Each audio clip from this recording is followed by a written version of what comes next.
Prince Andrew's feud with King Charles set to intensify as key royals left fuming. The feud began when King Charles tried to evict the disgraced Duke of York from Royal Lodge by cutting his £1 million a year allowance after he refused to downsize. The ongoing feud between Prince Andrew and King Charles is set to intensify, with the princesses said to be fuming over the treatment of their father. Beatrice and Eugenie are reportedly unhappy with the treatment their father, Prince Andrew, has received from the royal family. The feud began when King Charles tried to evict the disgraced Duke of York from Royal Lodge by cutting his £1 million a year allowance, and he refused to downsize. The former home of Prince Harry and Meghan Markle, Frogmore Cottage, was suggested as a suitable replacement for Andrew, who lost his right to taxpayer-funded security after being stripped of his royal duties in 2019. Hello viewers, please remember to subscribe and click on the notifications bell icon, so you will be notified whenever we upload new cookies about the British royal family. King Charles is understood to have wanted to cut royal costs, especially since Andrew and Fergie no longer work for the institution. The royal source said, Beatrice and Eugenie are rallying around to help support their father. Royal Lodge is viewed as a York family problem, not just an Andrew problem, and the whole family are chipping in. That includes Sarah, Beatrice, and Eugenie, reports GB News. The York family have held several meetings and drawn up a battle plan. They will not allow their family to fall or come up against any more negative press. It's very much a charge led by Beatrice.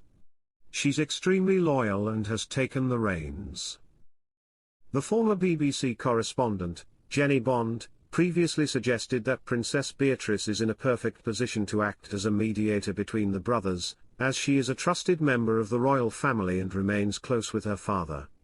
The Duke of York served as the UK's special representative for international trade and investment for 10 years, building up a range of international contacts. The source added, there are great contacts built up over the years that are still being utilised. Beatrice and Eugenie always feel like they're walking a fine line. It's a difficult balancing act to manage because they want to support the royal family despite not being working royals. The York sisters have received an invitation to join the royal gathering at Sandringham this Christmas, but it is still unclear if the king will invite Prince Andrew. The source told The Express, the girls also want to forge their own lives and relationships with friends and family without feeling like they're under some sort of control. There is a feeling that the royal family likes to use them, Beatrice and Eugenie, to portray a sense of unity to the public, but it's a different story behind the scenes.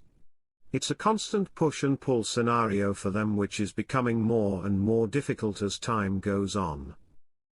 Prince Andrew calls on Edoardo Mozzi for help after winning battle against King Charles. Prince Andrew is calling on Edoardo Mozzi to give Royal Lodge a makeover after winning his battle with King Charles to be allowed to stay in the property, sources have claimed. Edoardo, an interior design expert married to Princess Beatrice, is said to be advising the Duke of York on modernising the sprawling 30-room property. The 40-year-old has been seen regularly visiting Royal Lodge in recent weeks, while a skip was spotted outside the front of the property towards the end of the summer. It comes as Prince Andrew faces calls to reveal the funding sources enabling his stay at Royal Lodge. The king stopped paying his brother's £3 million a year security bill last month and urged him to move into more modest accommodation, as part of a row dubbed the Siege of Royal Lodge. But Andrew has now been allowed to stay at the home in Windsor Great Park after convincing palace officials that he has secured enough funds to support himself. Recent pictures appear to show some of Royal Lodge's outhouses in a state of disrepair, with large patches of paint peeling off the walls. The interiors are said to be cluttered with novelty teapots collected by Andrew's ex-wife Sarah Ferguson and gifts received by the Duke of York when he was a working royal. One source told the Mail, they are redecorating somewhere that they can sit in and stay in the guest parts. Edoardo has a daughter named Sienna with Beatrice, and an older son named Wolfie from a previous relationship with American architect Dara Huang. The property developer has a passion for home design. He founded Banda, an interior design company, in 2007, which helps wealthy business tycoons redesign their homes. The firm, which has 65 employees in London, has projects in New Delhi, Milan, the Alps, Louisiana, and the Hamptons. A mixture of modern and traditional, his company's designs often combine marble with wood and contemporary lighting. Eduardo and Beatrice, who are expecting their second child together, have recently refurbished their Oxfordshire country house and installed grand new entrance gates. The property developer has also helped his mother Nikki, married to sculptor David Williams Ellis, redevelop her country home in Oxfordshire. Prince Andrew faces losing everything but the kitchen sink in Royal Lodge expense row. The ongoing debate over Prince Andrew's occupancy of the Royal Lodge at Windsor continues to stir controversy, with a royal expert forecasting further troubles for the sidelined prince. On the Palace Confidential podcast, Robert Hardman, who penned a biography on King Charles, has suggested that even if Prince Andrew manages to retain the Royal Lodge, it might prove to be a hollow triumph. He said, "The king is very conscious that, the lodge, is not entirely in his gift.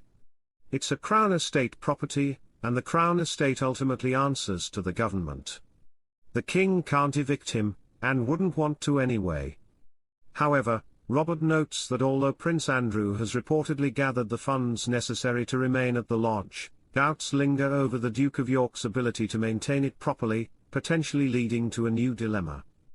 Robert added, "The royal collection, which owns quite a lot of the treasures inside there, may say, well, we can't be confident that this place is safe anymore, and they'll start taking the paintings and some of the furniture away." The Express reports that he emphasized that Prince Andrew's entitlement to stay in the Grade 2 listed residence, estimated to be worth around £30 million, is highly debatable. He said, "That's a house that has always belonged to someone who performs public duties on behalf of the nation. It always was when George VI lived there, when Queen Mother lived there, and Prince Andrew to begin with. He was performing public duties and therefore there was an obligation by the state to look after that property, to make sure it was secure. Now, Andrew has got no public life, no prospect of a public life, and I think that does bring into question what he's still doing in a place that was a home for many years of a sovereign." In his book, Robert reveals that Prince Andrew's financial resources are somewhat unclear. Citing a palace insider, he notes, he claims to have found other sources of income related to his contacts in international trade. Thanks for watching. Please don't forget to like this video and drop comments, and most importantly don't forget to subscribe and hit the notification bell so you don't miss anything.